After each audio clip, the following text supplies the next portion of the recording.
This conference will now be recorded. Pledge allegiance to the flag of the United States of America and to the republic for which it stands, one nation, under God, indivisible, with liberty and justice for all.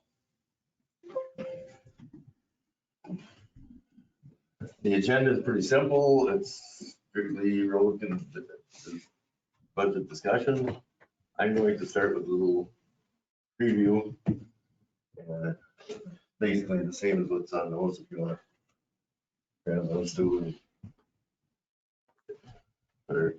Since 2009, the township levy has remained exactly the same. A couple of years ago, it was a mathematical error. We were at $2,500 more, but last year it was back to $340,195.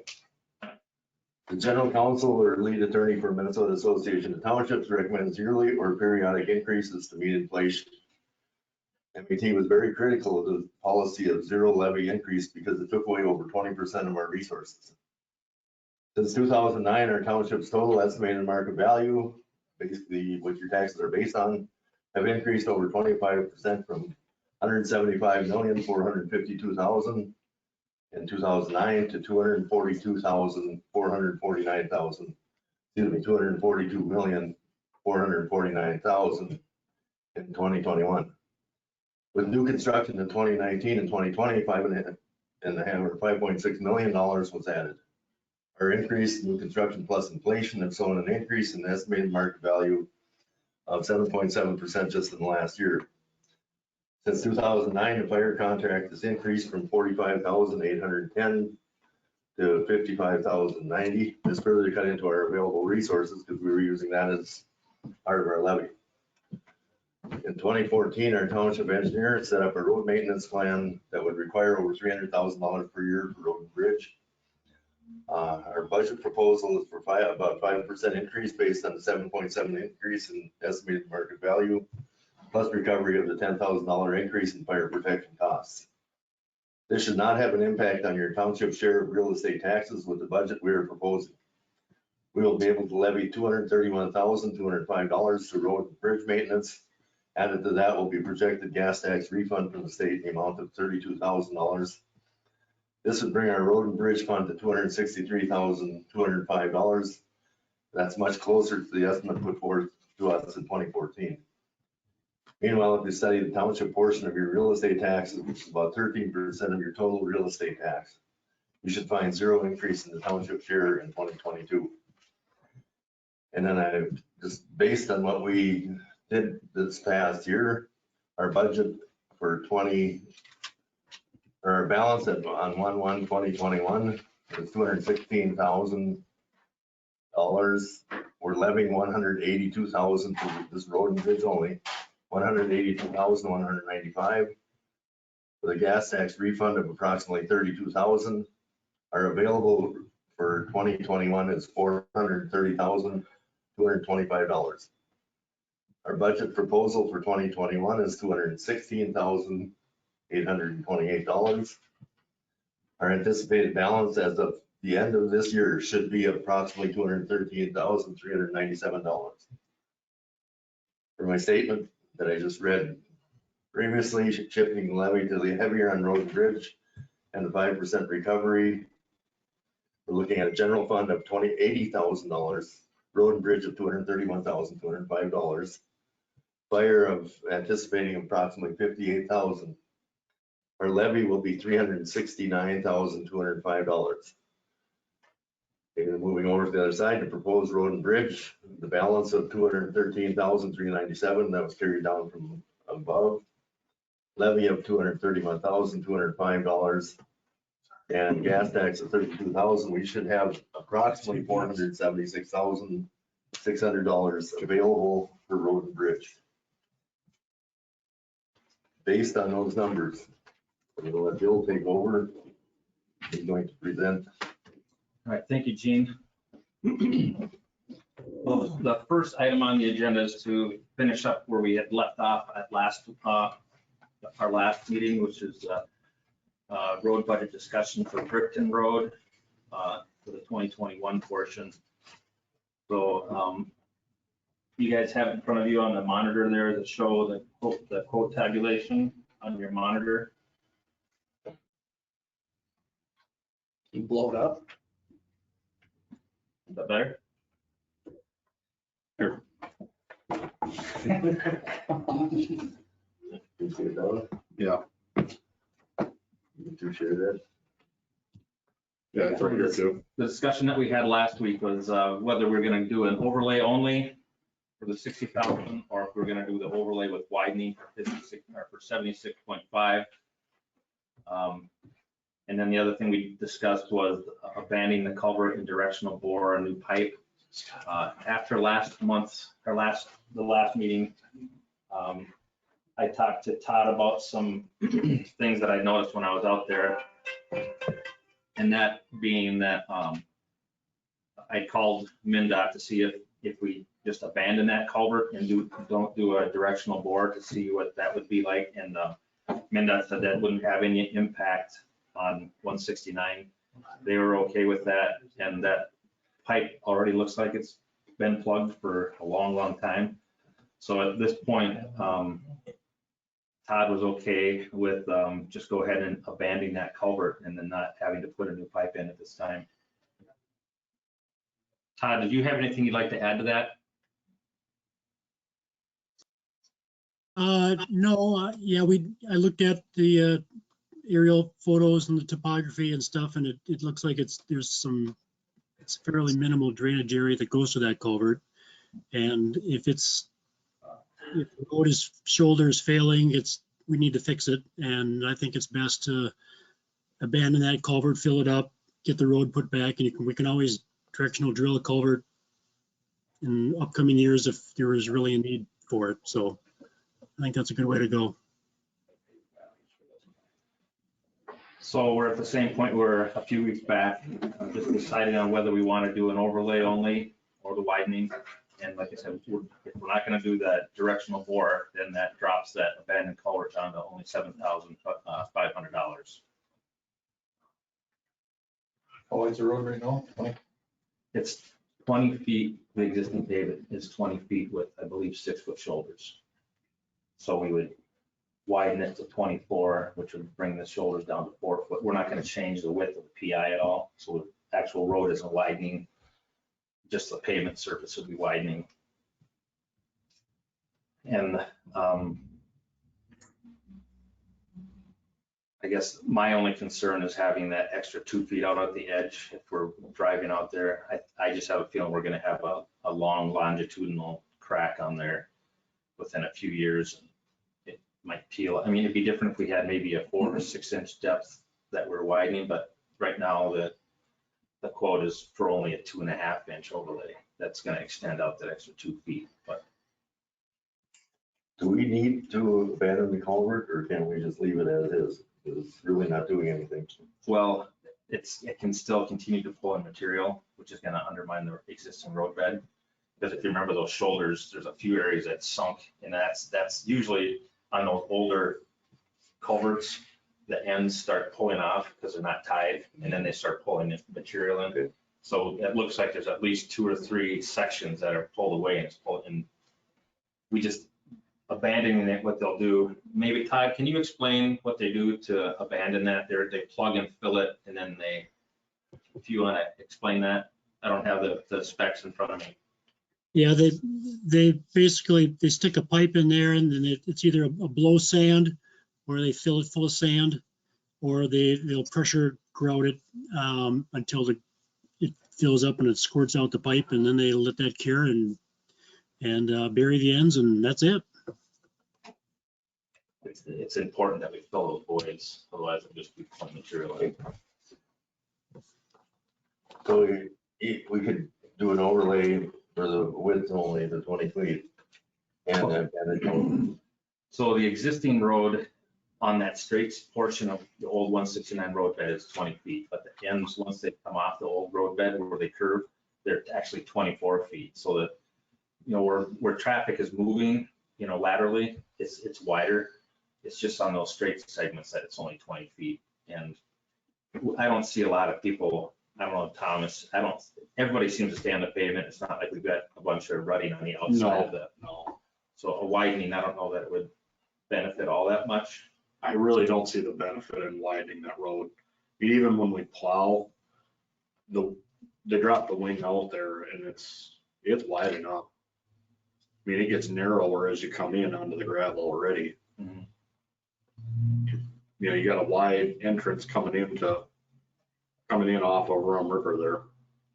Yeah, it's plenty wide up there on all the lateral curves. Just, I know this is off topic, you're just doing some quick math. Getting back to what you presented, Gene, just going through the one statistic here, the fire department is throwing a 1.55% increase every year at us, is what they're expecting out of Used us. to all be 3. Yeah, now, I'm just averaging it over the last 12 years with where we're at and where we're at now over 12 years, it averages out to 1.55% increase is what they're charging us. But if you saw what Bill presented Yeah, I just, last year, it ended up being an $82,000. yeah, because we had the fire truck fund and, But no, what What he is getting at is the compounded. So if it's going up $900 or $100 a year, yep, that's 100, then it's 100 plus the 200 is 300. So over the 10 years that we haven't raised the fire portion of it, we're like $85,000 in the hole. okay. So, no, I was just doing quick math here, so I'm sorry. But get back to Brickton, no, I just don't foresee us needing to widen it for unless we're gonna turn it into an industrial park, and I don't anticipate that, because we've got that on the other side of the Rum River there. On the township, the culvert, I'd have a hard time arguing we need to replace that or abandon it, yeah. So we've got 1 week until this quote is no longer viable. So we just need to have a motion to either approve the overlay or approve the widening, and then a motion to approve the abandon the culvert only.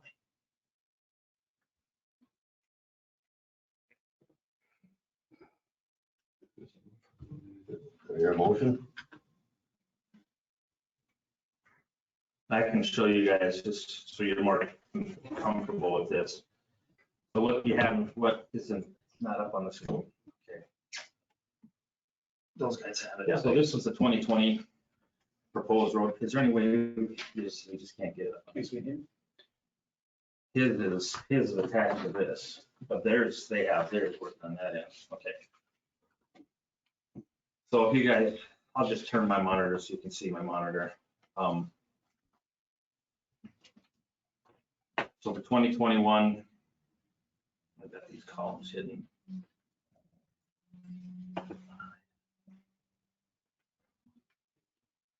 This is where we're talking about Brickton Road here. Down the share screen, right? Yep, let's see, people can see my screen, they can see it. That's all, it's just with these two, something's not working with these two. Okay. Because with the widening, Bill, I mean, are we gonna do a 2-inch or are we gonna drop it to 6-inch if you did widen it? I mean, we're looking at 16,500. Would it just be like a 2-inch overlay on the widening? Or would that be the full 5-6-inch? No, it's a 2-inch overlay. It's got a 1/2-inch leveling course Yep. because of all the bumps. So we'll level that off. They'll probably hit with pneumatic rollers just to get everything smooth. Then they'll put a 2-inch overlay on that, Okay. and that would only go on the existing pavement areas. So this is for $60,000. That will do that whole section, everything that's been 2 minutes. But he's asking if we widened it.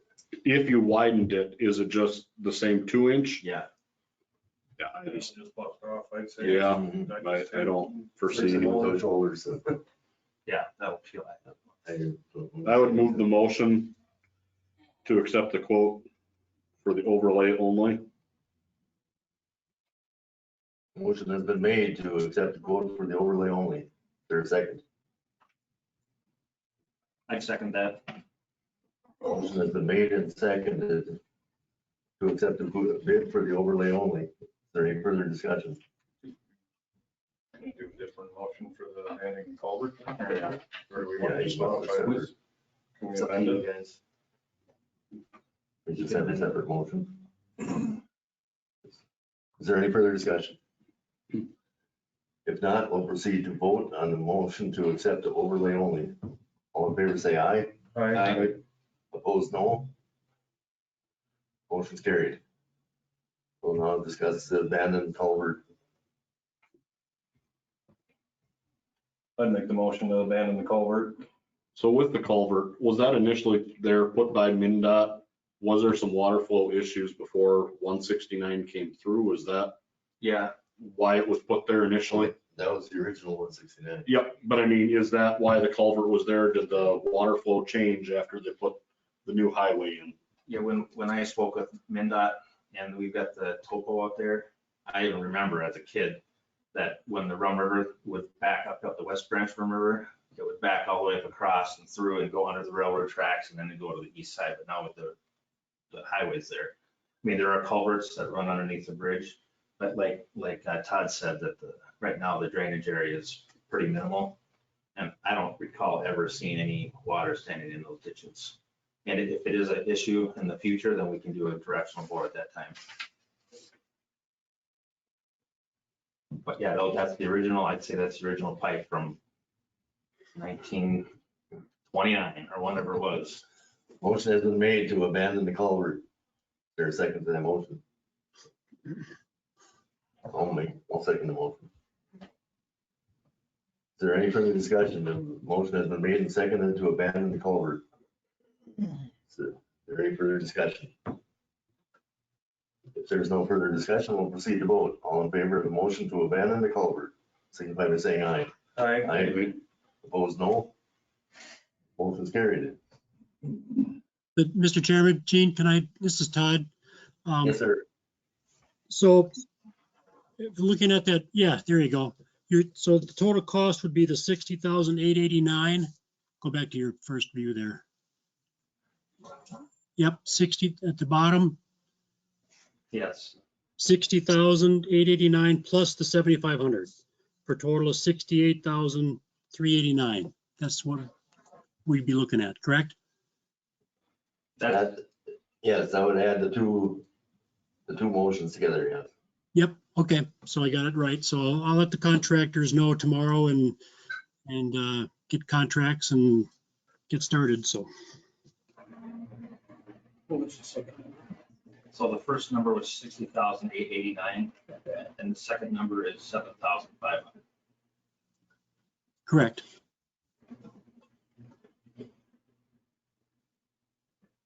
Next item is gravel.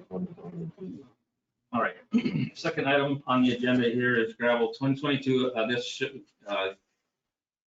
document that you see in front of you is kind of something that I explained last year, and some of this stuff is going to be repetitive every year. We're going to hopefully go through the same thing because I want to get this kind of on a normal schedule. So you'll see at the very bottom of this sheet, the first third was the southeast corner, was done in 2020. We did gravel. So the primary gravel that was placed was done in the southeast corner. Working with Steve Hass, we had multiple locations throughout the township that needed it for whatever reason, for various reasons. So for 2021, we were focusing on the north half. That's shown in pink. And again, for the 2020 budget, which is what we're discussing now, we'll be working on the southwest corner. And we'll be working with 6.44 miles of gravel road. Then the same thing will be done in 22 as was in 21 and 20, is that our primary focus is going to be in the southwest corner. If we need gravel in other locations, we'll deal with that as it comes along. And that information, again, is also on this proposed master spreadsheet here. So if you look, and I'm sorry that the screen isn't working for everybody up front here.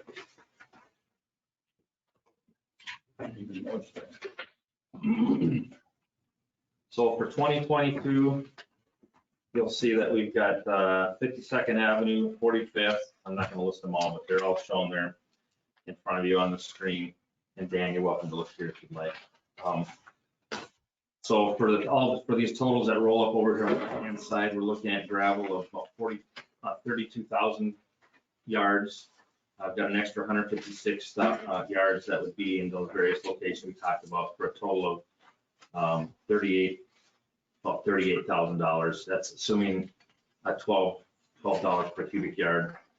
We just got the rates for 2021 from Steve Haas, and at this point, those are less than $12. So I'm pretty comfortable with the numbers for the 22 budget for gravel at $38,395. If there's any questions on that, so that's what we're proposing for 2022 on gravel. The next item is dust control. That's that here.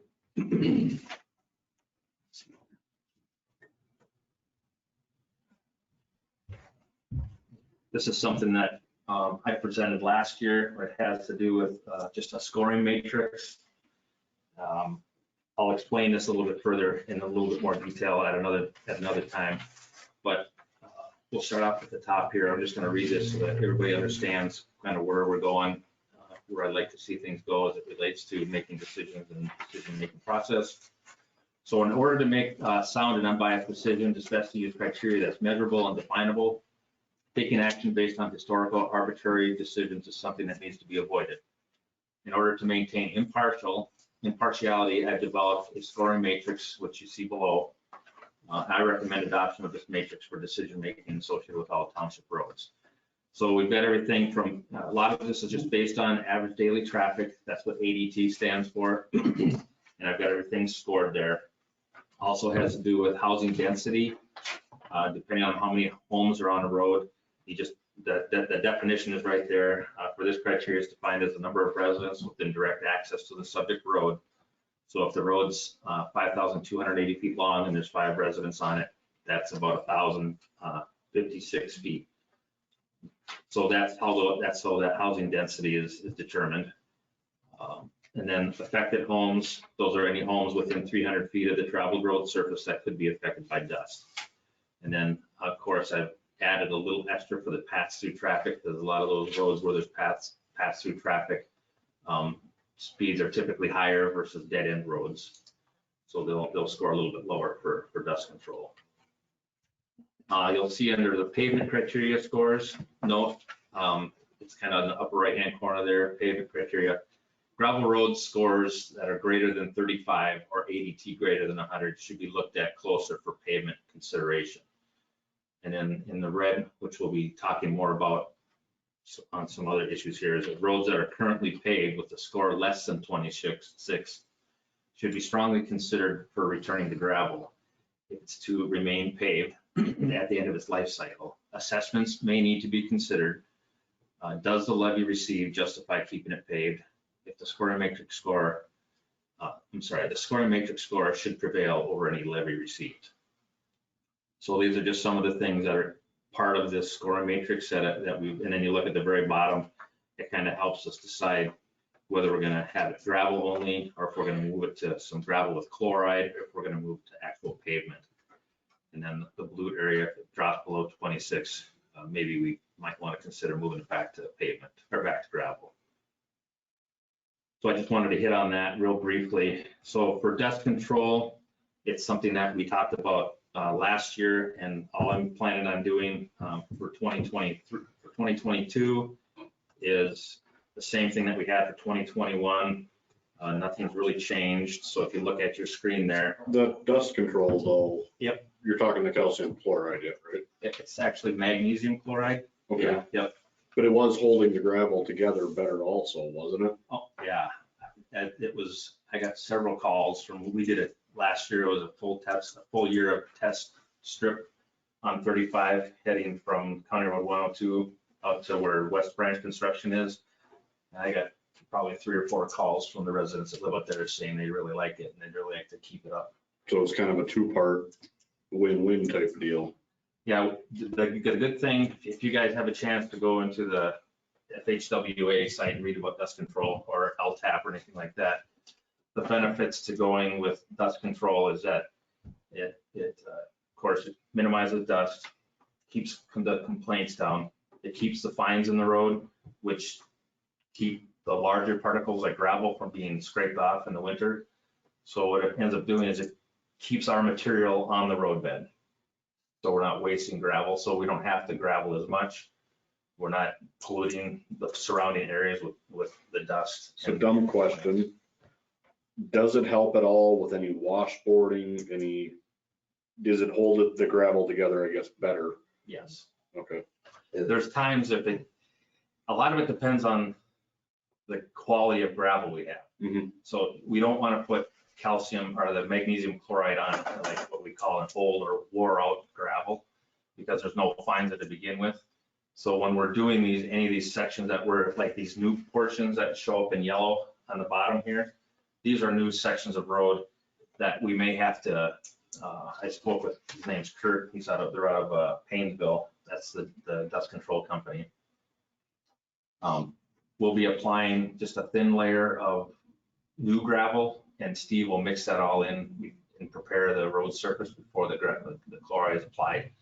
And then he'll come back and mix it again and he'll roll it because he's got the rollers on the back.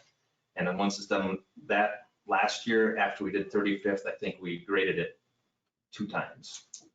And we put brand new gravel on 17th as that was our other test strip that we did. Mm-hmm. After the chloride was applied on 35th, we graded it twice. And on 17, I think we graded it 10 times. So 2 to 10. So that's one of the decisions. I don't know if you guys remember in January why we decided to do some of these up over on 17th. Because if Steve got to go over there to grade just a little portion of 17 that's not gravel or chloride, it's not really saving us any money.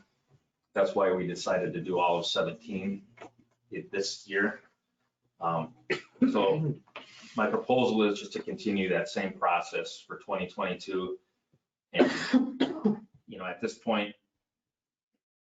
I don't see us really having to add anymore because we've already kind of done the traffic counts on a lot of these areas. There might be one other section up on 50th that there's really no homes on it, but I think a lot of people cut across and go all the way to 1. So if I see Steve having to hit that section of road like more than 10 or 12 times a year, we'll take a look at it in a couple of years, see if it's beneficial to do it. Historically. Magnesium chloride is a little bit less caustic than the old calcium chloride. Yeah. And if you put this on the road, you can go there a month later and it's kind of damp because it's absorbing moisture. And that's what really holds that dust in place, and holds the fines. Yeah, there's segments out in the western US that they use it on their haul roads. And this stuff gets packed so hard. I mean, you can be going at 55 and hit your brakes and you'll leave rubber behind. It turns into pavement just about. So you're not gonna accomplish that in 1 or 2 applications, but after a year or 2 of using it, you're gonna start seeing those. And we just can't let it wear out. I mean, if it needs another shot of chloride later in the summer, we'll have to hit it. Otherwise, you're kind of starting over at 0. And we don't want to necessarily do that. But How often, with Steve running the grader with the packer on it, what's the average time between gradings right now? It varies. It really depends on the rain, type of ground. I mean, it's a lot. There's not just a cookie cutter, okay. No. Historically, I think it was every 3 weeks, we were trying to hit the road. It was just being done to get 7 hours a week. I mean, it was, whether needed or not, they were getting graded.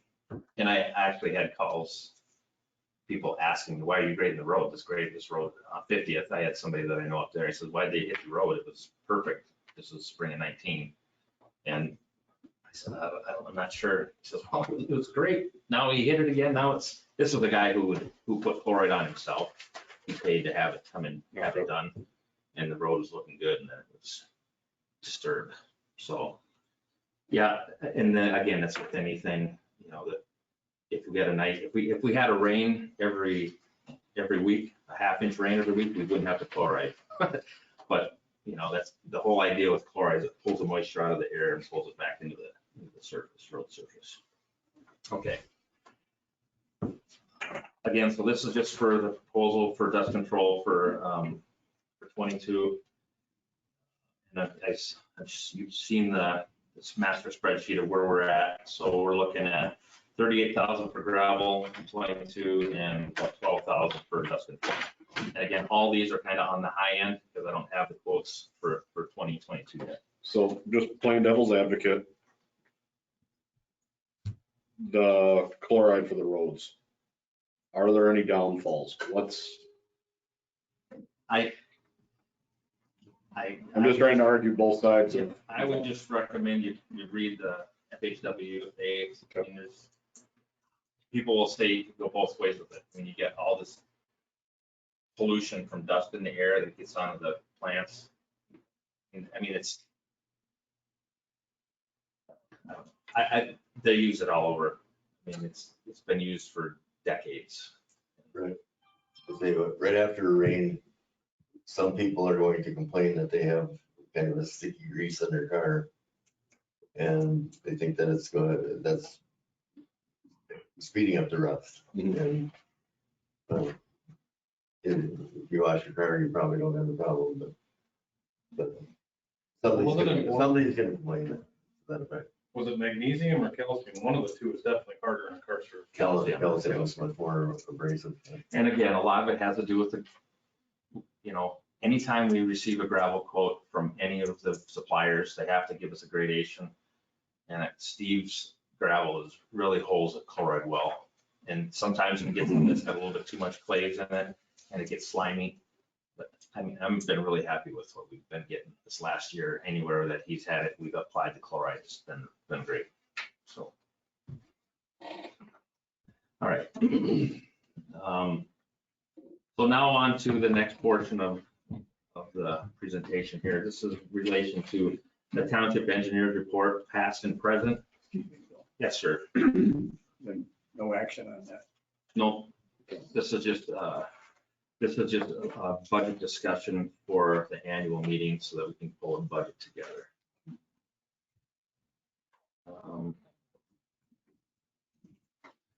So a lot of you are familiar with this diagram.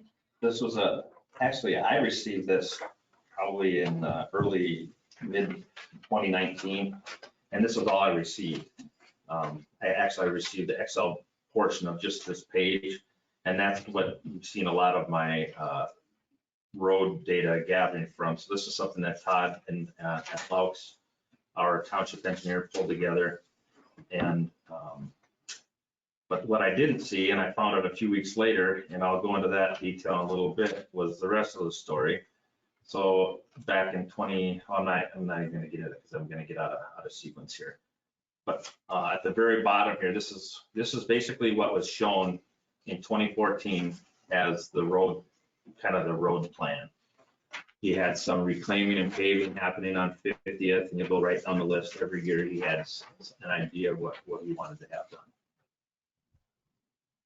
So with that, I'm going to get into the main part of this discussion tonight, and it's going to take a little bit of time, but we'll just get into it. So 2014, the plan that the Township Engineer was presented. The current plan, I did spend some time. I've spoken with Todd on this a couple different times. I spent a half hour today. He and I did a Teams meeting, and we went over all this information. And essentially, the plan that he showed in 14 really carries through to today. With some minor adjustments that are going to every road's going to maybe degrade more rapidly than the other, depending on the average daily traffic and multiple reasons. So what you're seeing here, past and present, this is really the present. And again, every year we're going to take a look and see where we're at. We're going to reevaluate where we need to be. So if we stay on track, we can at least address the immediate needs, most of the township paved roads, and address the future needs. We need to continue to inform the township citizens so they can understand and support the board in serving the public fairly. Okay, I already mentioned about the decision matrix. I plan on continuing to use that to help with the budgeting and decision-making process. And then toward the bottom there of the agenda, this is the pavement for 2022. Where we're at right now for 2022 is we're waiting on the LRIP to find out where we're at on that. Right now, it's still up in the air on how to prioritize due to some of the unknowns. But we've been told that we should hear something from the state by June, and that's the hope here. On top of that, I've got something scheduled for 40th Street. I don't know if anybody's gone around from behind the nursery there, the archery shop, and headed east and west on 40th up to County Road right here. That's the plan, is to reclaim and pave that. And I'll get into how I came up with these numbers here in just a little bit. So the plan is to do 40th, 33rd Street, which is basically west of County Road 4, all the way over to 90th Avenue, which is by the Bethel Reformed Church. I believe 34% of that road is owned by the city also, so it'll be a cost share type thing. The hope on that one is to do a leveling course with a 2-inch overlay, just like we're doing on Brickton Road. So 67,000 is our portion, 32,000 would be the city portion, for a total of what, $90,000 for that. We continue to do crack filling and chip sealing. That number will more than likely be reduced due to the fact that we're getting to the point now where we're kind of getting caught up on all that kind of stuff, because I was really adamant on getting that done this last year and some this year, so we can maybe back off on that a little bit. So that chip sealing, crack filling might dip down to more of the like the $30,000 range, but we'll have a better idea on that after we make some decisions here in the next month or two. And then if preliminary plan is followed, the total pavement budget would be estimated at about $299,000. And I'll get into that and explain how that is in a little bit more later. So a short and long range budget road priorities. Within these 3 years, from 2020 to 2022, if we stay with the plan, we'll have addressed 90% of the immediate needs of the township paved roads. Okay. So after extensive analysis, I'm confident that we can meet our obligations to the township for roads and services if we move forward to support the correct decisions being made from this point forward. I'd like to take you through this extensive analysis, at least the Reader's Digest version and clip notes for everybody. And the reason that is because just so that you guys can have an understanding as to why I've kind of come to these conclusions, and just also share some of my findings. So I've got a lot of information to cover. I need to repeat myself several times, but that's because much of this information is an iterative process, and this type of research analysis does jump around quite a bit. So for those of you who remember, the CDs, music on CDs, I may sound like a CD. I may sound like a CD on a bumpy road here, because I'll be jumping around quite a bit. So what I'd ask is that for now, that everyone just hold your questions to the end. If you've got a lot of paper and information in front of you, just write those questions down and I'll answer them when we get to the end. So that'll help out a lot. So I've sent many of these charts and tables out ahead of time, so you have time to review it or at least look at it. So please consider and think about what we could or what we should be showing at the annual meeting coming up in June. I don't want to go through necessarily this whole thing again, but I mean, if there's things that we need to point out, we feel like we need to point out, I would appreciate, and the people that are here tonight too, if you see some points that you think should be brought up at the annual meeting to the rest of the citizens, that'd be great. Okay. So for starters, I'm just going to go through and highlight some information on some of the spreadsheets that I've been using, just so you know that they are out there and that we can utilize them in the future. So I've got one here, it's called the Levy and Budget.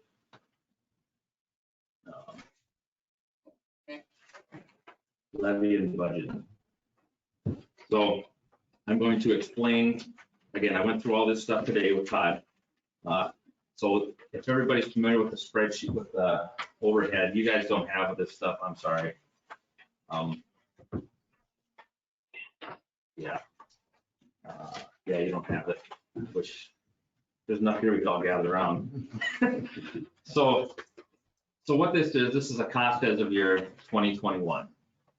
All these estimates are based off of what we've received from quotes over the past 2 years on 50th for the LRIP project, 82nd, 33rd, Brickton Road overlay, crack filling, chip sealing, and some of Todd McCloud's other township jobs. So what we'll see here, guys, in the red, you'll see this is anything to do with a 3.5-inch reclaim and pave, which is what we plan on doing. I hope to do on 40th, which is we're going to just grind up the existing pavement, and we're going to they'll compact that, and we'll put a 3-inch overlay on that. So those quantities are basically $5 per square yard per inch of pavement, and then it's about $1.50 per square yard to reclaim. So for a total of about $19 per square yard. And then for overlays, it's the same, $2 per square foot per inch, and it's just basically that's the cost on that. And then, like I said, we've had the crack sealing, the crack filling, and chip sealing. So that's where all these numbers came from. So this is all going to be based off, my discussion today is going to be based off of a 45-year road plan. So if we go through that route, every road is going to need to have crack filling, chip sealing, a reclaim at the end of it, the last thing that's going to be done before it starts basically its life again. And then there's an overlay in the middle, and I'll explain that a little bit later. So all these prices, if anybody wants to know, hey, how much would it cost to do a reclaim on Pine Lane? It's $21,550. So I can just go right through here, and I can pick off here. We know where we're going to be and what we need for the budget. And I'll get into that a little bit later, but I wanted to explain that portion. Another thing that I wanted to explain here toward the bottom is what is called CCI, which is Consumer Cost Index, or the inflation rate. And there's also another one that most people don't really consider, but we have to for road construction projects, and that's called the Construction Cost Index. So currently, based off of it's called the Consumer Price Index, our consumer cost index is 1.55. Our construction cost index is 4.49. And that's something that's based off of inflation rates that come from the Minnesota Road Construction Economist. So our economist has given me those numbers. And I have no idea why this value isn't working here. So quick question, I know you said wait till the end. I see you got traffic daily counts in here. Yep. I'm assuming those are last year's counts that you did? Yeah, but they're not gonna.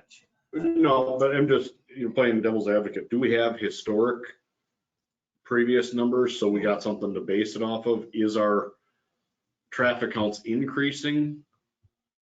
If you see where I'm coming from? Yeah, We don't have historical numbers, because we never had a counter.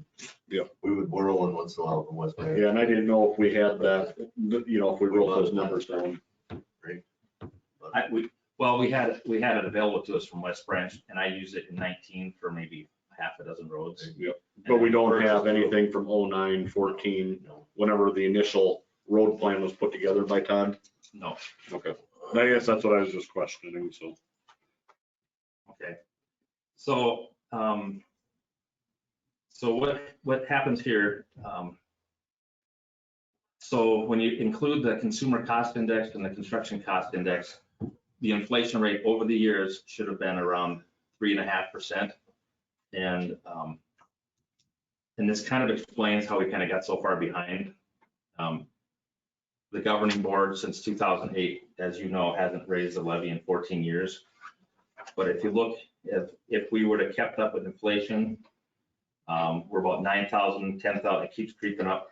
So between 2008 and 2021, we're behind like $981,000 by not keeping up with inflation. And this was the big thing that Matt was so kind of bothered by, that the township was that far behind. So I'll get into that a little bit later. And explain kind of how all these dollars for the 45 years works out here. So the next one I wanted to explain here, just so again, so you guys know where we're at, is called the master levy tax received. So one of the things that was brought up at, I've been just really looking into the meeting minutes from 2013. And there were some comments that were made in those meeting minutes that caused me to want to go out and look and research some of this information. And I'm just going to explain this one screen and I'll move on. So what I did is I went and looked at Spruce Drive. So from the end of Spruce Drive, coming back a half a mile, I looked at each one of these. I also had a couple people from the township look up some numbers here, but I went and looked at 30 different personally, 30, I think 26, and I had somebody look up about 6 of them, 6 different maps. So for this, for example, this one down in the left-hand corner, I looked at the property tax, and I only used half of it because the other half is going to would be used on this road.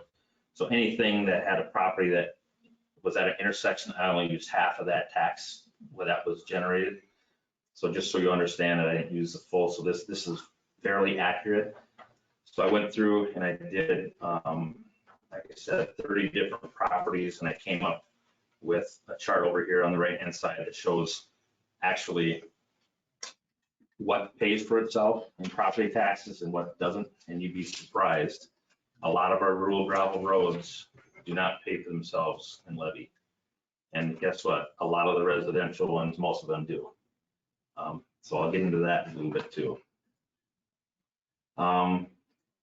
So I explain the columns,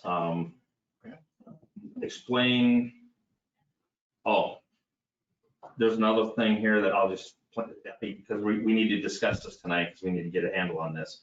But there's some paved commercial roads, specifically Baptist Church Road South, Brickton Road, no, not Brickton Road, Baptist Church Road South, Baptist Church Road West, which is kind of considered a paved ag rule, and also 40th Street West.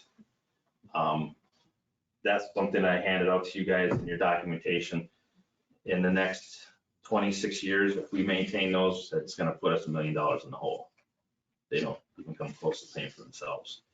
And again, the cost is not necessarily the deciding factor. It's the matrix that, and even the matrix, the scoring matrix that shows them is that they shouldn't be paved. But we'll get into that a little bit more. So the other, and again, I'm just showing you these guys so that you see what we have available to us, and we can talk about this more later. Our traffic counts, and I'll explain how the traffic counts came in real briefly, and we'll look at this road example right in front of you here that we're talking about with those Brickton Road, or not Brickton Road, but Baptist Church Road South. The west portion over here, 92 ADT, less than the density is 875 feet between homes on average. There's only 5 homes affected, and it is through traffic, but that's scored in at 22 points. The main leg coming out of here actually scored at 0 because there's one house on there on that whole run. If you were to actually include that as part of that, it would maybe score a 17. So that's, again, we can discuss more of this later as we continue on here. Let's see. Okay, so then in the last thing, there's 2 more Excel spreadsheets that are utilized. And it is, well, especially they can't see any of this stuff. Road. What happened here? Road, okay. Road proposed maintenance. Okay. Master, why is it go away? Master proposed road. Can you put it on that large screen behind you? Topic tonight. Oh, It's supposed to. Ben watch over there, and this one's My doing bad. the same thing you're seeing. I'm positive I can't figure it out though, so I'm not gonna point any fingers. So, yeah. Proposed Master I proposal. don't think whoever the youngest person in the room is, they can carry So that's it right there. And then the master proposed road conditions. You're up. This is the one that you guys have seen, this is the one that Todd had given, and we're at right here, right now. So you'll see in 2021, where we're at with crack filling, chip sealing, and what we're proposing for 2022, and those types of things. So all that information's there. So now I'm gonna dive into all of these other things I discovered here in the last 18 months. Excuse me. This following statement was taken directly from Matt, reference on statutory financial requirements. Because we have always done it that way. That's the word. Many boards don't remember how or why they began operating in a particular way. They may have a good reason for continuing to operate that way, but are opposed to change because they have always done it that way. That excuse will not save the board or the town if, in fact, the town has operated wrongly. Boards should re-examine their procedures from time to time and adopt changes that may that help them better comply with the law, procedures, or better government. Remember, we have a statutory obligation to maintain and improve roads. Folks, I would like to have this meeting be less detailed, but because of the situation our township is left with to manage, we as supervisors need to fully understand this information to perform responsibly. Hopefully, once we have handle on this, we can make decisions without the entire detailed background needing to be reviewed each time. But we need to have it supported in the decisions that we make. This is some historical clips from past annual meetings about the roads.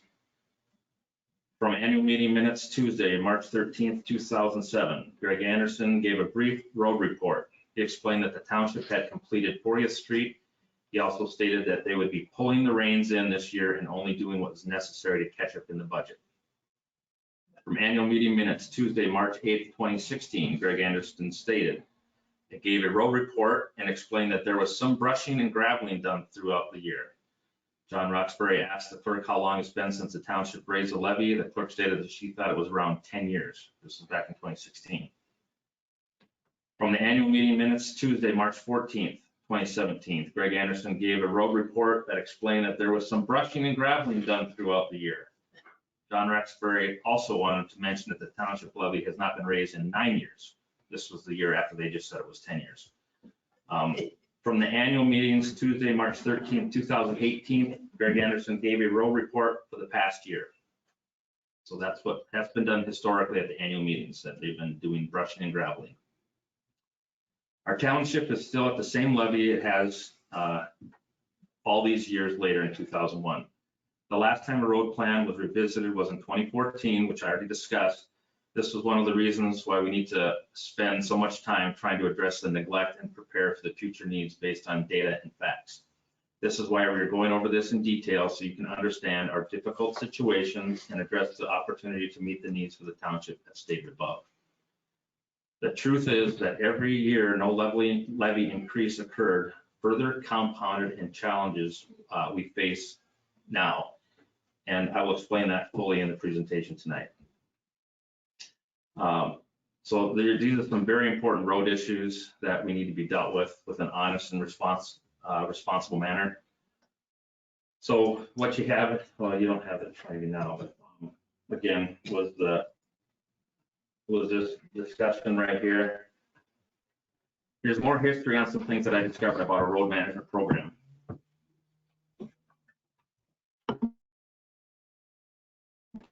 Back in 2014, the town board asked the township engineer to set out a plan for the township to pave roads. He presented this plan that I'd sent out earlier in the fall of 2014. After seeing the engineer's plan, it was disregarded by the board and no formal plan was put in place, nor any effort made to facilitate improving the township's budget to meet the primary obligation for maintaining all roads. Since that time in 2014, it was very apparent that the township's paved roads had been ignored and essentially left to degrade instead of being maintained properly. For the past 2 years, I've been trying to get a handle on just what's happened. I reported some of these findings in the fall of 2019 and early 2020. One of the things I had discovered when I met with the township engineer in the summer of so in 2019, I met with Todd at his office. He had always kept excellent documentation on the stuff we had. He brought out rolls, he put them up, we went in the conference room, he rolled these things up, he said, this is what we did here, this is what we did here. It was some really good detail. However, when I met with him to discuss the road history, I was puzzled as to why his records were lacking information from 2014 through 2019. I didn't realize the full extent of the issue at the time. Now, fast forward to this spring, early March, once our clerk and the deputy clerk was able to post the meeting minutes back to 2013. I don't know if you guys realize this now, but all of our meeting minutes are back to 2013. I began reading them because I guess I was bored. So I noticed a disturbing amount of negative discussion pertaining to the roads and how often a few members of the board expressed that the roads costs were extensive and unsustainable. Those are the words that they used. After I read those minutes, it had jogged my memory of the meeting that I had with Todd back in 2019 when I had seen the lack of detail on his plan and his tracking sheets. I called Todd a few days later, so this was probably 3 weeks ago, and I asked the story, and that's when he sent me this whole document that showed me everything that he had shown them. A few days later, and concerned with those minutes, I asked him what the background was on the situation, and he conveyed to me that an afternoon late in 2014 or early 2015, he was called by the chairman at the time and was essentially told that the board had decided to take a position of, don't call us, we'll call you. Therefore, due to those instructions expressed by the previous board, there has been little communication over the road since 2014 between the township and the township engineer. We've now lost 7 years since 2014 to fund and maintain our transportation infrastructure that the taxpayers have already invested in. So what we have now is a multifaceted problem created by the way that the township has been run for many years. It's irresponsible to not properly maintain paved roads that will not follow, and it did not follow key recommendations by the township engineer and the engineering best practices. Costs will increase if roads are not properly maintained, and if the life of the road is diminished, greatly. Therefore, this nonfeasance needs to be brought to light. I'll show this graph in just a few minutes. It's chart A and chart B a little bit further down below. You guys, anyways, the township engineer, actually, you know what? Yeah, engineer has done his best to convey the needs of the township roads to the supervisors. So it's up to us supervisors now to advocate for the required financial resources to fulfill its obligations if we're in agreement with that. There is a serious lack of foresight and intentional negligence for ensuring fiscal responsibility. You'll find the minutes where it's publicly touted about not raising the levy for a decade, but of course not neglecting their primary responsibility, which is the roads. You're welcome to read the past meeting minutes. They're all posted on the website back in 2013. So one of the things that we've changed over the last couple of years now is that we are now using, where is it here? You guys have seen this before. This is what the auditor,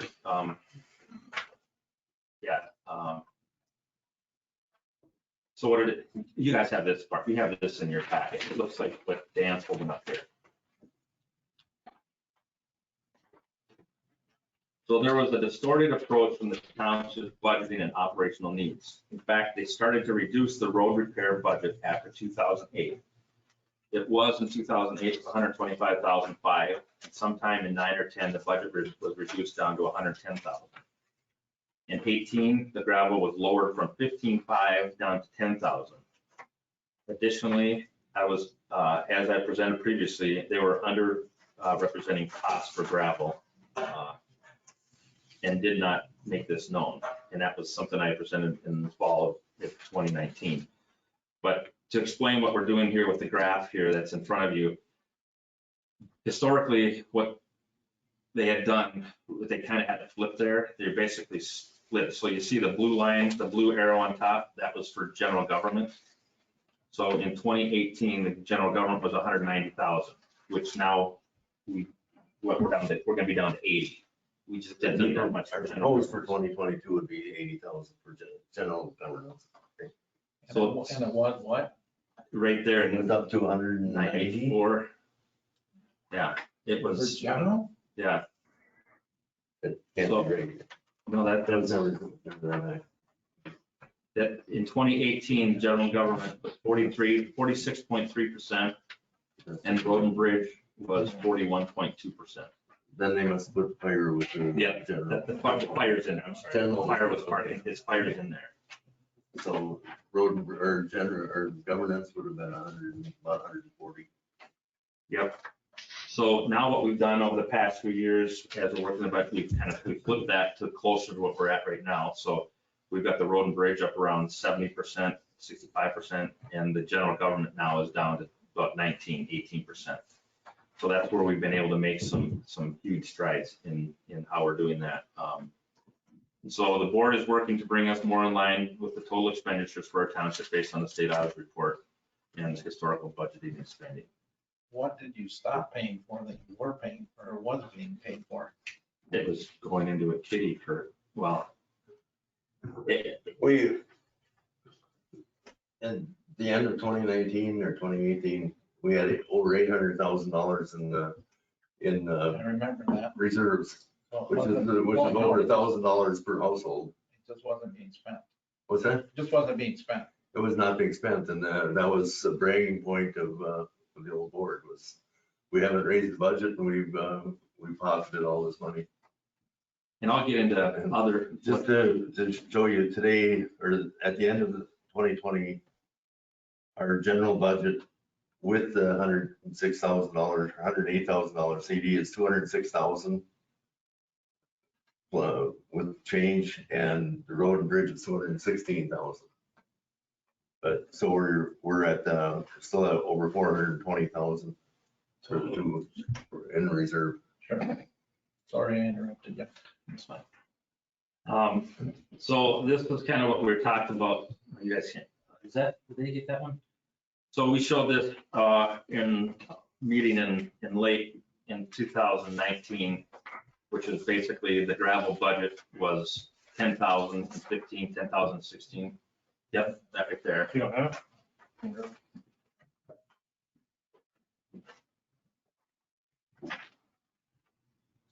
So this was kind of the further compound issues. The cost for gravel roads was intentionally misrepresented. The fact was hidden by trying to make it appear that all roads were being maintained properly.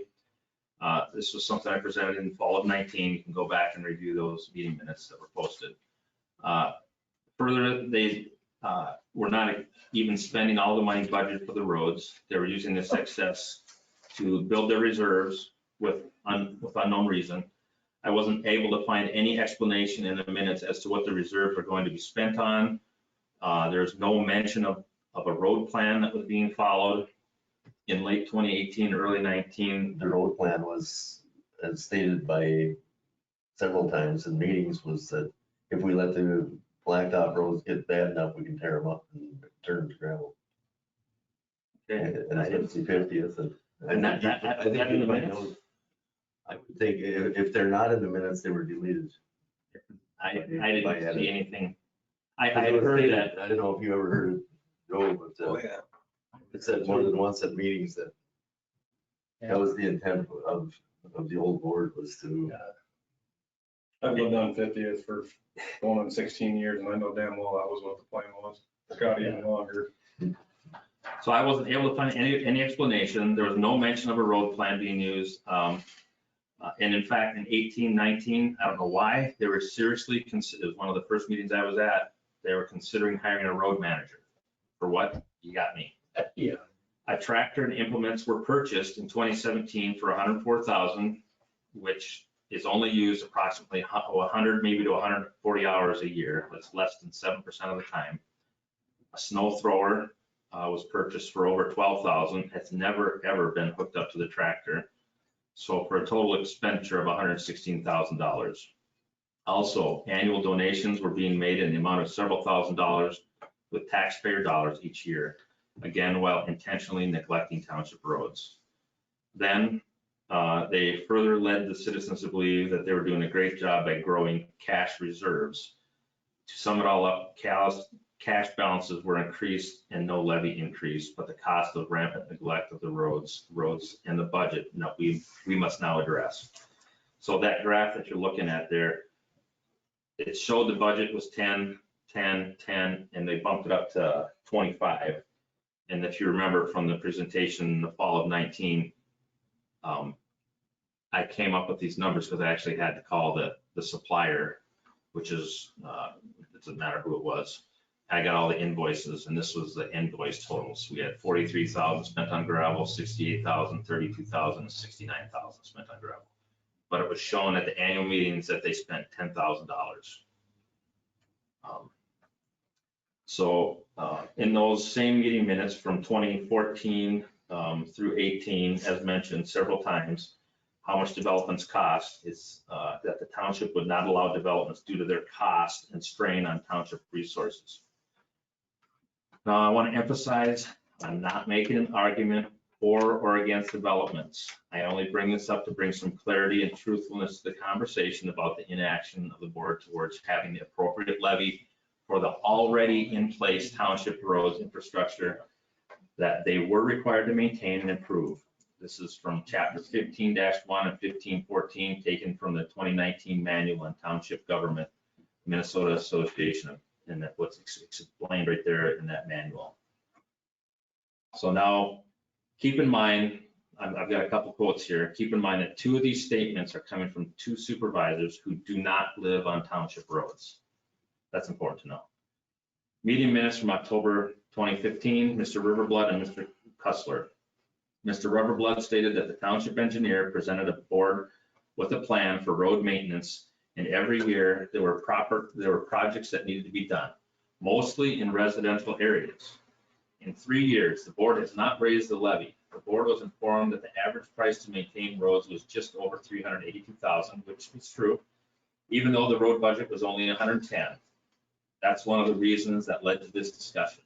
It was, okay, so 2 things about this comment I'd like to mention. To make the statement that the maintenance needed to be done is mostly on residential is not true, or it's intentionally misleading. In fact, a majority of the paved roads in this township are minor collector roads, and they're not even in developments. The residential areas only account for 36% of the paved roads. Otherwise, the majority, 64% of paved roads are non-residential or collector roads. They may be in the residential zoned areas, but they're not residential per se. Only at that time had I been, also at that time, it had been at least 7 to 9 years since the levy had been raised, as I read earlier from the annual meetings, not 3 years. Jim Cussler stated that it is a constant struggle to fund with funding in order to just maintain all the blacktop roads that are already in the township. He stated that the gravel roads are easy to maintain. However, the paved roads are extremely difficult to fund without raising the levy to serve the few developments that are existing. He stated that there is no way they will even be able to keep up with those roads. While I may agree with most of Jim's statements, except the last one, where he states that there is no way even to be able to keep up with the roads, I personally think we can, and I think we've already made some great strides in making that happen. We just need to continue moving forward with the road plan that the township engineer has laid out, along with input from the board and myself as the road manager. Mr. Cussler even contradicts Mr. Riverblood claim by saying to serve a few developments that are existing, it's either a few developments or mostly residential. It can't be both. To further point out that a known funding and levy deficit was happening, we can look at meeting minutes from Tuesday, May 2nd, 2013. Greg Anderson asked Todd McLeod the correct procedure for putting some money aside for major road projects in the future. Todd stated that the township would need to raise their road levy. Well, for the record, the levy did not change, and now it's been 13 years, so we're sitting at the same spot. As you can see, the board had known about this challenge for years and did absolutely nothing about it except to allow the township to get further and further behind every year for 13 years. This is a huge disservice to the township. The average board meeting lasted 35 minutes in 2013, 37 minutes in 2014, 43 minutes in 2015. These times are all similar for 2016 through 18. I don't recall reading any substantial discussion in the minutes about adjusting the budget. Who managed a type of budget like that? Here's something to think about that you could apply to your personal life. If your personal home expenses for utility, maintenance, mortgage was $2,000 per month, who in their right mind would only budget $1,400? How long before you're out on the street if you did that? Well, this is where we're at as a township now. It's taken 13 to 14 years to get us into this mess. It will take us a few years to get out of it, and some of the damage to the paved roads has already been done. If that isn't the definition of irresponsible, I don't know what it would be. Maybe non-feasance is the appropriate word. There is a side note. The ordinances that were put in place, which require a developer to put the development's roads in, were developed by some of these same people who were on the board at the time that these comments were made. So they put comments in the ordinances that we have to pave the roads, and then they don't want to fund them when it comes time to maintenance. Furthermore, in the fall of 2015, the board also switched zoning. Now, this isn't a zoning topic. I know we're talking about roads on portions of the rural residential ag conservation to prevent further development in the township. And that area of the township had been rural residential for decades. Those types of discussions and public hearings typically happen at the planning commission level. Then the planning commission gives their recommendation to the board. However, that discussion was pulled from the planning commission and the board did it themselves. I found that the current developments do not have a problem paying for themselves at the township level. And I'll explain that a little bit. Even using the current levy amounts. In fact, many of the residential areas appear to help to subsidize the rural gravel roads in some cases. The fact is, this township would be just fine if the budgets were properly managed and a normal levy increase was just followed as recommended by Matt. Let's see here. I already showed you this Excel file earlier, but this is what I wanted to get into with the levy and budgeting. So, what's the right one? Levy and budgeting, yeah. So this was kind of, you guys can see this in front of you right now. Thomas, you can see this? Okay. So I'll explain kind of where we're headed here with this, with the 45-year plan. So all these numbers up here are rolled up from all the pavement pulled down, and it comes out to here. So in 45 years, our paved roads, if we were to do a reclaimed pave, would be $5.1 million. To also do the overlay, which we're talking about doing it at the 26th year, it's $2.7 million. And if we do all of these crack fill and chip seals, it would be $342,000. So if you look at this, all the pavement, if you double click on this, if in a poor case, we only get 38 years out of it, it's this plus this divided by 38. And that's how we come up with our pavement need of $248,000. Now, if we can get it to last 45 years, which I believe we can, it's $212,000. So if we move down here and these numbers are brought down to this portion, the high level, or we'll use the low end because we're assuming 45 years. It's the cost of all the paved roads plus snow and ice at 20,000, miscellaneous road maintenance, and then the gravel, all the graveling and everything it has to do. So you're talking with road maintenance, I'm talking mowing, brushing, tree trimming, signs, potholes. The grading is the grading contract plus gravel and dust control. So all that combined brings us down to a total of $320,000 for roads, $56,000 for fire, $87,000 for general, for a total of $446,000. That's where we would be if we were to manage the roads at a 45-year interval. Okay. Now I'm not going to go. We'll get back to that a little bit later. So long-term, this is your information. You guys should have this information in front of you. Long-term, 45 years, if maintained, Background and roads and lifestyle. For this discussion, I've used a pavement life cycle of 45 years for Princeton Township. Future life expectancy of new roads could be 50 to 60 years, depending on if they're properly built and maintained. Some of you know we've got some roads that in some of these original developments that they like put trees in there and fill them in. So we're not talking those roads. So if you look at this graph here shows more of the time frame and results. So you'll see the chart shows that routinely maintaining a paved road will make it last much longer than just neglecting it. So if you follow that blue line, that's what our plan is. It gets paved, we do a seal coat, another seal coat, and plan on doing 3 seal coats and then an overlay, and then 2 seal coats and a reclaim. I'm hoping that'll get us 45 years. That's the plan. I don't plan on being here doing this for 45 years, but if the plan is followed, this will work. So if we do not want to incur excess costs, like the direction the township is headed, the red line, and that's where we're at, because some of these roads were neglected so long, they're down into the part where we need to reclaim them, and we shouldn't have to be reclaiming them at this point. We should have done a chip seal or a crack fill 3 years ago or 5 years ago, and we maybe do an overlay. So just like a home needs maintenance, so do roads. If you neglect it, like a leak in your roof, it's far more expensive to deal with in the long run due to damage and neglect. The good news is we can responsibly maintain and extend the life of our township roads. Now that second one, B there, it shows about the spending. So either way, there's a cost to maintain roads that applies to both gravel and pavement. If we do the routine maintenance, we'll spend dollars versus the $25 to do some reconstruction. So pay smaller costs now and maintain it, or pay it more later if you choose to neglect and preserve the roads.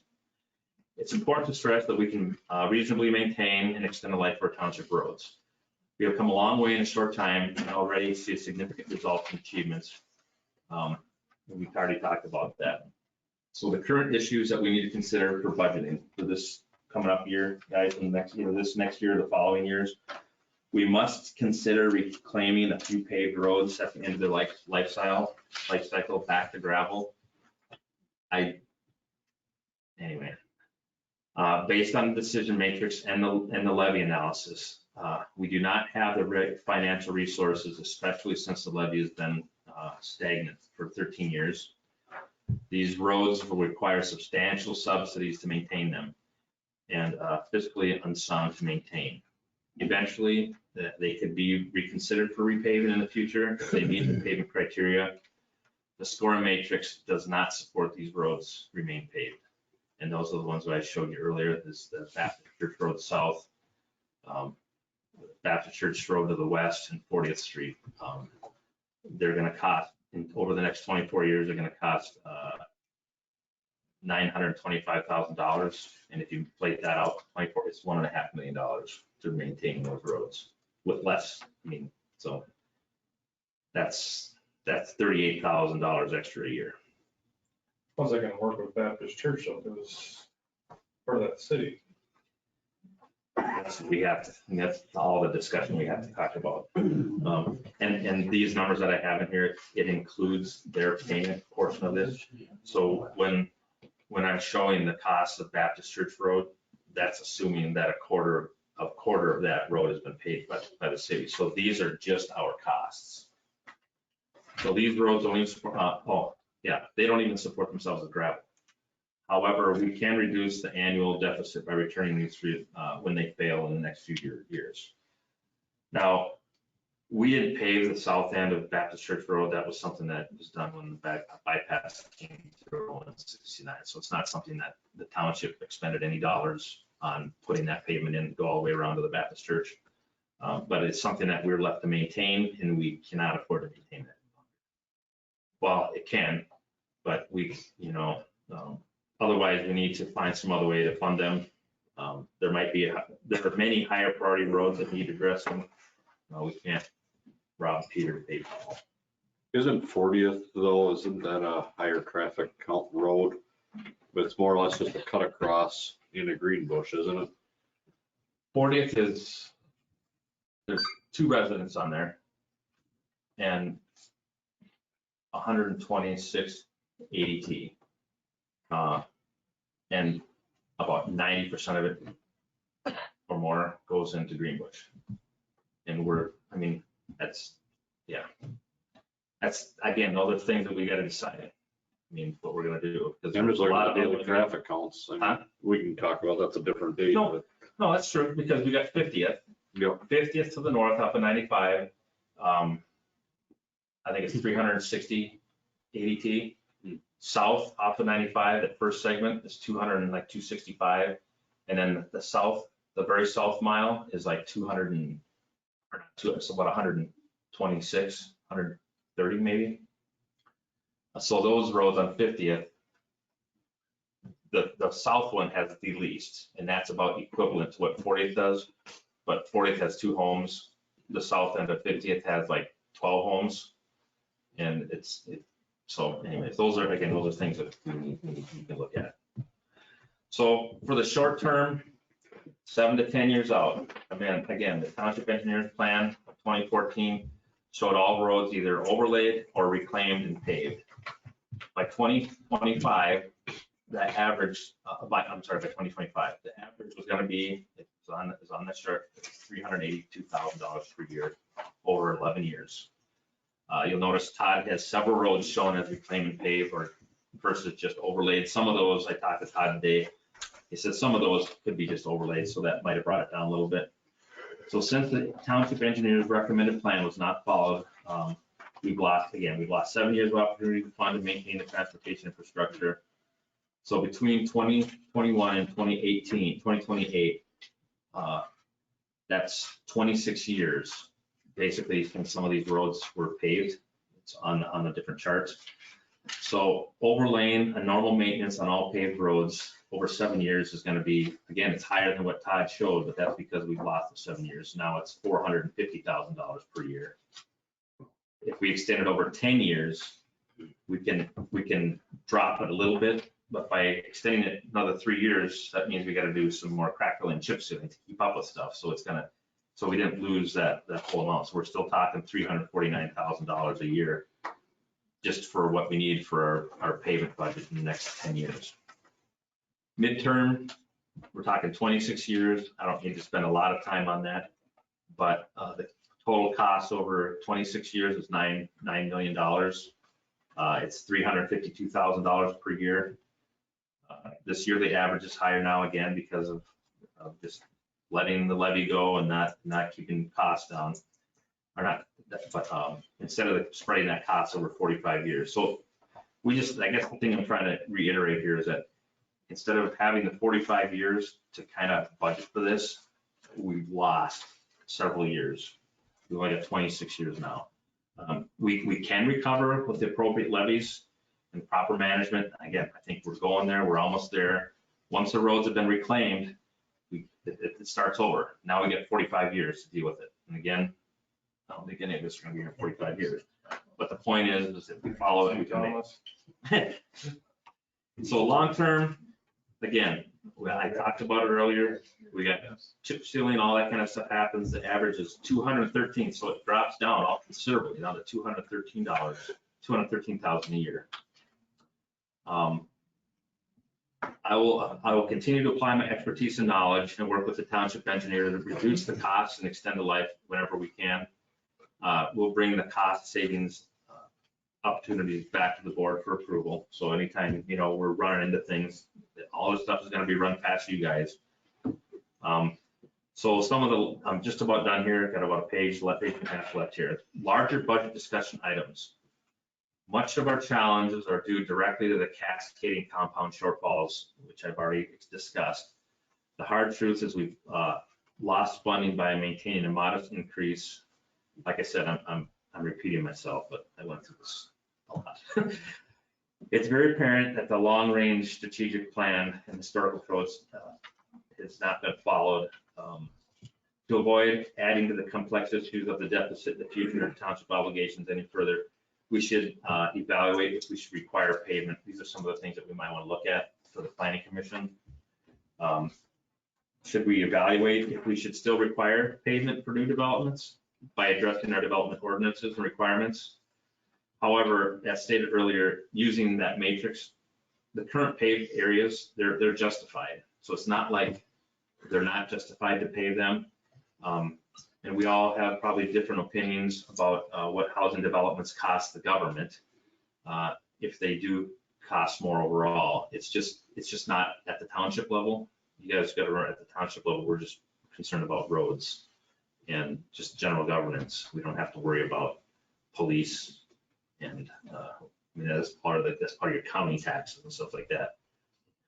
Again, while reading through the minutes of the past 8 years, there seems to be a dichotomy of thought and action.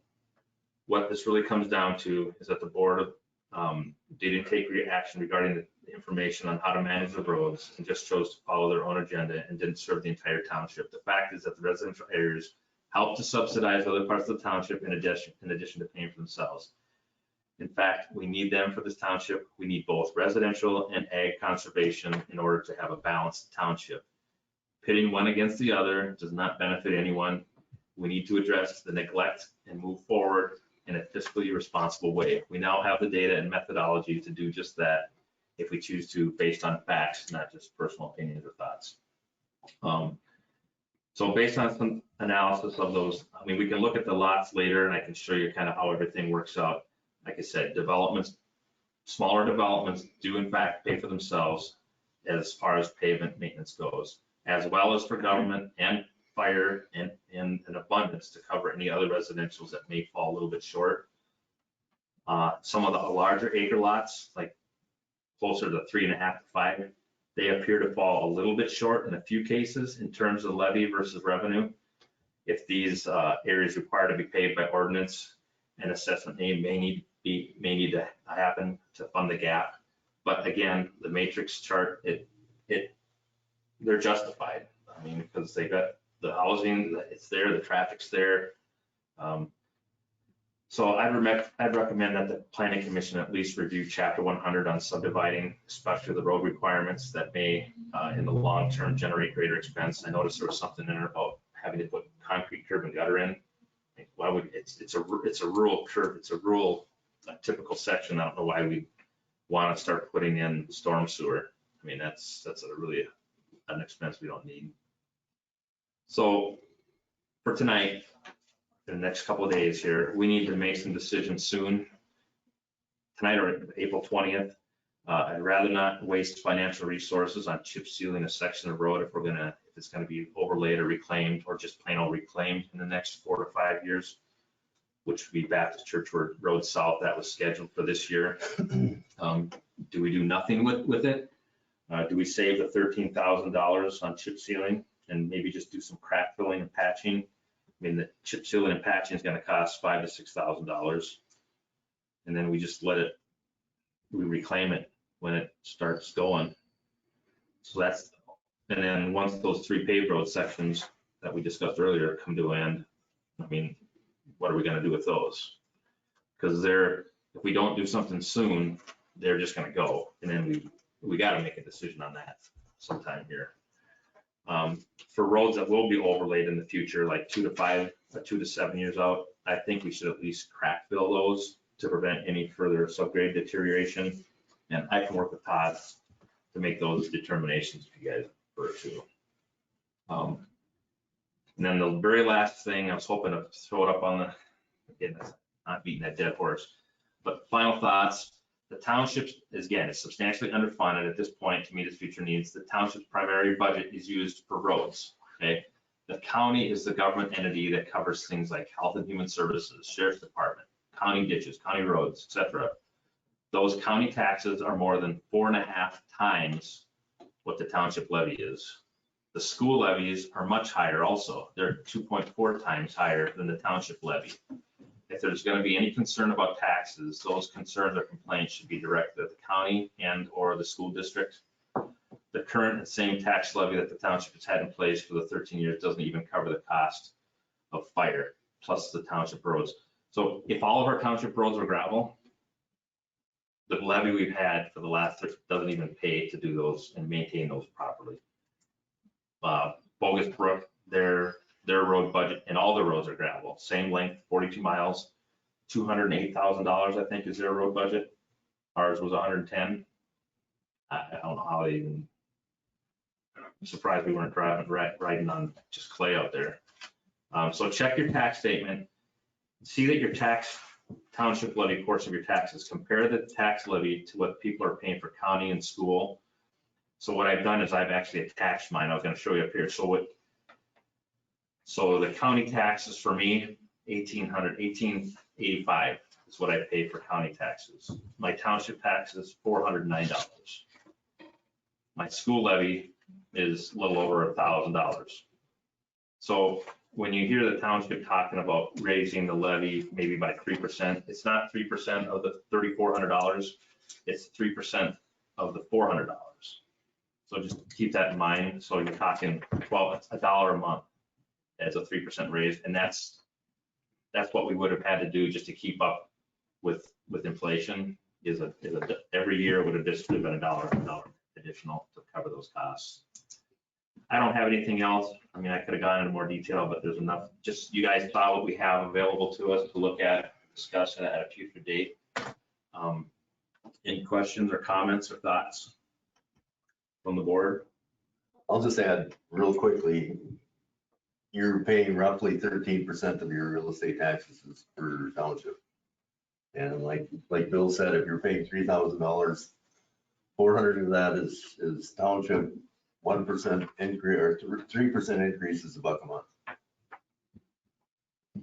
So just to put it into perspective. Secondly, if you looked at this paper that I started with, where I said last year or 2022's total available budget would be $476,602. What Bill outlined with the 12,000 for dust control, 38,000 for gravel, and then doing the 40th Street overlay or reclaim and pave, 33rd Street repair sinkhole and level overlay and continuing crack sealing and chip sealing. If you added those three up, or that amount, 299,000, with the 50,000 for gravel and dust control, we would deplete our balance down to 126,607. So we would still have a fairly substantial balance, but it's maybe a little less than they kind of suggest 1 year's balance. So we maybe have to pick one of these that we have to back off a little bit on, but not very much. We can, and then next year, looking forward, we have a whole bunch of new construction that's going to be added to last year, or this past year, we had $5.9 or $6.9 million new construction added to our estimated market values. Next year is going to be. You're talking homes. Homes, right? That was for 2020. For 2020, well, it'd be 2021, 2022 assessments. Well, you're gonna have a lot more than that. Right, but the 2023 is gonna be, that's when they're really gonna kick in. Yeah. Because a lot of those, they don't end up paying them until like what's being built now gets 2022 and then 2023. So we're not shooting terrible, by looking at a 5% increase. We're still way behind, but it's. And like what Gene just said too, my 2020 for the county or for the township was 423, and 21 it's going to be 409. So because we've been adding all this new construction, you've been probably seeing your township levy actually was dropping over the years because we've added multiple homes. See, that's my issue when you put a number into the county for your levy. If you don't take into consideration, it should be the levy, you're doing 3% on your what's there. And then when you got your $5 million, $6 million, that should be added on the value of the levy for that. So you do your 3% on what's here and then add that to it. So you might end up adding the total, your levy could be 5%, but everybody is getting a 3%. You see what I'm saying? I think that's Yeah, that's kind of what I started with. My That's first what thing you were gonna say, yeah. I spoke to is that our estimated market value, which is what everybody's tax is based on. Yeah. Has gone up 25% since, and you didn't mention it tonight, but we actually got a printout from the county assessors and it was 2008, I believe, was the last time the levy was, or they went back that far, and it was always $340,195. Except 2 years ago, when I think when I was filling it out, I accidentally put $2,500 more, and then last year when we corrected it back to the 340, that 195. So have the property values across the township been increasing, stagnant, decreasing? They have increased. The total estimated market value for all the properties in this township have gone up over 25% in 14 years, 12 years. Okay. Since we raised the levy. So some of those things that you mentioned about the road too, I kind of put a little cushion in there, Gene, because I really don't know where we're gonna be at with the LRIP. Because if we don't get that, whatever I had for this 67,000 on 33rd Avenue, we gotta do something with 50 of those soft spots. But we may have to, What I'm saying is we got 25 there, and we got it here, and we have to talk about that. we may have to juggle that to 2023, unfortunately, Some of it. depending upon what we commit. Well, since property values have been going up in the township, but we haven't been collecting more taxes, does that mean that the mill rate has been dropping? Yes. So the actual property taxes, the property owner have been falling. Yes. So. Yeah, if you look at your tax bill, So we have for been township only, you'll see maintaining it's gone down every year. the last same three amount years. of tax per property. What was that? We have not been maintaining, so let's say my township tax was $400 a year 14 years ago. It's been going down, It's been going down slightly, yes. which,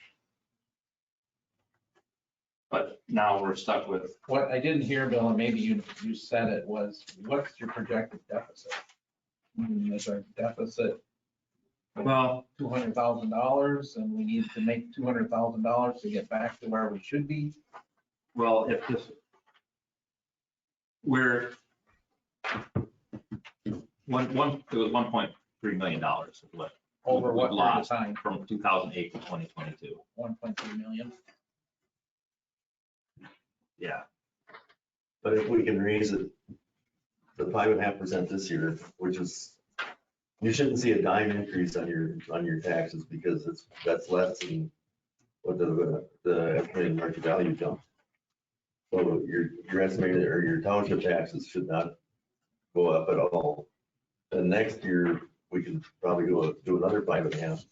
We can actually get to that point then where we would be at break even with what we need to maintain the roads.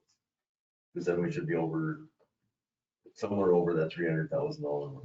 yeah, because of the switch, the way we Yeah. did that switch, that was a big difference. Right. So with these new houses coming in, they're gonna have an increased property value than say a house built in 1980. Their tax assessment will theoretically be higher too, then, correct? Not necessarily. They're each valued on like the one that's going in But that's. down to the river where we went down that night, just looked at where we were vacating a road. They said that's gonna be $600,000 home plus the $150,000 lot and everything else. Are you proposing on a 5% increase $800,000. in the levy, Bill? But then we've only got one road, one house, and Did you get this? I don't think so. If this is all Or is that the first page? Yeah, because this isn't right. I don't have the most current one on this one. I've got a couple zeros and some zeros. What was that? Oh, He was wondering about this here. yeah, I don't need it, that's right. I'll you use that. give them that one, just, Oh, here. just rewrite it down. And Yeah, 5. there was 195 million and 224 million or something for that fact. 5% increase. So is that what you would like to propose is a 5% increase on a levy? That's what I'm proposing. That's not the board. Okay, I'm just- That's just my, I think the important thing is, and it has to be related to the voters, what a 5% increase is. And we just talked about that. If you're paying 400 a year and a 5% increase is, $100 a year. you know, that's gotta be, Yeah, it's zero. yeah, it's less than 2 bucks a month. Well, it's actually, like I said, it's zero because we've gained, our township is gaining construction. so I mean, You couldn't see anything in here. that's what has to be clear to people that. Yeah, yours, look at yours. You'll see yours probably went down too. The But if statement we you set just the got. levy, if the levy's 400,000, we can do a 5% increase to your overall levy. The valuation, estimated market value for the township went up 7.7% just this past year. Right. $6.9 million of that increase I is from think new people housing. get confused though between the levy and the mill rate Right, and your market value, you know. But the levy is your overall amount of taxes you're planning on trying to see, collect, right? we can't do anything with the mill rate. Correct, yeah. We give the levy to the county assessor, and they determine everything based on the estimated market value. Right, so the mill rate's just determined by, it's the default number. It's. We don't use the mill rate. Yeah. That's, yeah. But they Like- create that mill rate, but it's Right. like, so if you wanna, if your levy's $800,000, that gets divided over the property value of the whole county. And then that's how they back into the mill rate. And so, but that doesn't necessarily mean someone's taxes go up just because you raise it by 5%. That just means the overall amount of taxes you collect Right. goes up. In fact, because of the new construction, like you talked about, when we're talking about raising the levy that's the levy. Correct. Your taxes may still go down in the township because we've What been they bringing more did people in. for 13 years is they kept the total collection the same. Yes. Which means that they never raised the levy regardless. No, To keep it up was with, yeah. same number every year. So most, you know, like Spruce Haven, a lot of the developments that were put in place were, that increases township value and nothing was ever levied. So everybody's actual cost went down that whole time. Well, the sad After he's thing mine is, back to 2008, I believe it was. And the percent township went from 16.7 to 13.01 or something. the sad thing is that they obviously did increase the overall levy, but they weren't even spending the money they were collecting. Right. And just sitting in a bank account, letting the roads continue to deteriorate. And a little, something that wasn't mentioned is when a developer builds, he has to build to township standards. And then they also have to have a crack sealing. Yeah. Extra. Yeah, so that first chip seal, the township doesn't really even have to touch it for 12 years after that development gets in, because that first chip seal is paid for by the developer. So, yeah. Proposing development, I'm sure gonna be a burden. Yeah. You see, that's a little, Having, that's another unknown fact to taxpayers that the developer pays that first 12 years of maintenance on that new surface. You know, so it's not like it's dumped into our lap after a year. Actually, it means that the road is good for 15 years. I mean, because it's- right, 5 to 12 years, good for 12. 12 or 15. Sure. I mean, the point is you don't have to do anything. But that the homeowner's contributing to tax base for 12 years, Yeah. but not receiving any benefit from those tax dollars. Well, considering we only have 4 sections that allow developing, and those are pretty well all done, I think that's. Yeah. Interesting going back in the history of when they created that special deal in 2001 to 2005 with those small lots. Planned unit development. What's that? Planned unit development. UD. With the idea that was prevent the city from ever annexing that area. It pays for itself 242%. The TV, Golden Meadows does. That's what the new, even in today's. Is there any other questions, comments, board members, anything? I'd like to commend Bill for doing your homework, staying up late. I really would. I think you did a good job. I mean, there's a lot of data here to sift through. And thanks, Thomas. I mean, like I say, it's here. If somebody wants to take a look at it, I mean, I can explain some of this stuff. Really, the idea is to get it to the public so everybody understands the benefits of by maintaining this, what it's going to do for everybody's property values, what it means, for the community as a whole. I mean, nobody wants their paved street that they used to, walk their kid down a paved street with a stroller on gravel now because we didn't take care of it. We didn't do the, our due diligence and raising. Did you get the correct one with the 195 million and Yes. 250? Put your Okay. presentation online. I can put some of it. I I don't want the spreadsheets going out. I can do some maybe PDFs and Well, stuff that's like that. Screen getting captures. just to let people know what work has gone into it, I don't think anybody appreciates what you've done. Thank you. When's the proposal gonna be made? Well, I think we're gonna be discussing it some more on the 20th. And then I promised that before June 1st, we would have our proposed budget printed and available to the public. And the public, or the annual meeting is 22nd. So they'll have 3 weeks for the public to see. I just wanna know when to show up and support you. Is it gonna be presented at the annual meeting in June? Is that, Yes.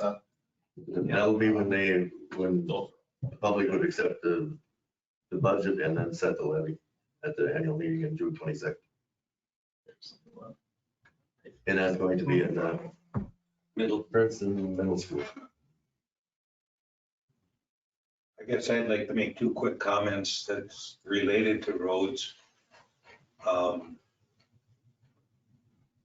think the road grading that Bill had set up, I don't know how you guys determine like my road when it gets graded, but the road has been outstanding the last couple of years. I mean, of course, we kind of throttled down some of the kids so they don't put the gravel in the ditches with the tires, but no, the grading has been outstanding. And the snow plowing, I don't know if you guys ever been by my place, I'm a little bit anal about mowing the ditches. And for the difficult snow plowing there was this year with soft gravel and stuff, there is no gravel in the ditches. The only place I had a little gravel is by my mailbox, and I did that one.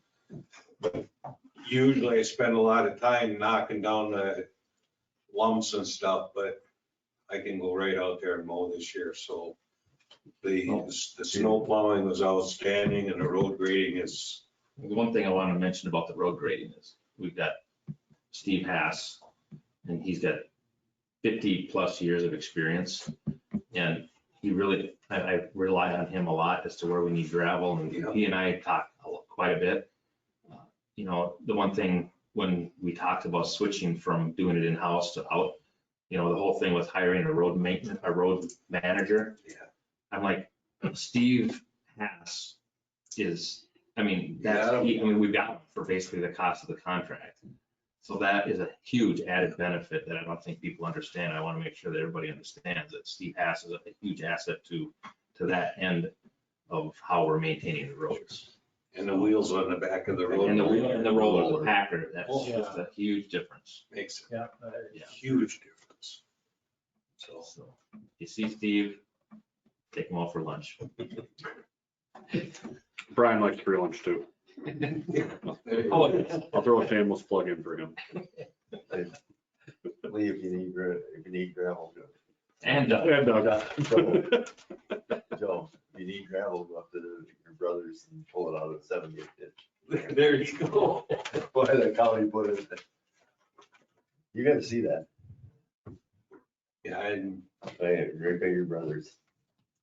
There's so much gravel in that road or in that ditch, that you can take it out with shovels.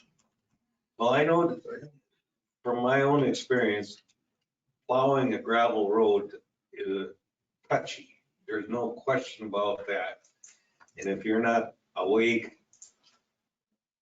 at least 90% of the time, you're gonna get in trouble. So, So even the last big snowfall we had, I just took my skid and winged out Brickton, and there's a couple divots in there, and I had my blade 3 inches off the ground, and I made 2-3 oh yeah, dips in it. it's a difficult job, so.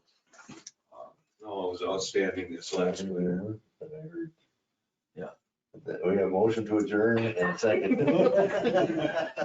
Sorry. There's no further discussion. We'll proceed to vote. All in favor, say aye. Aye. Opposed, no. Thank you. Thank you all.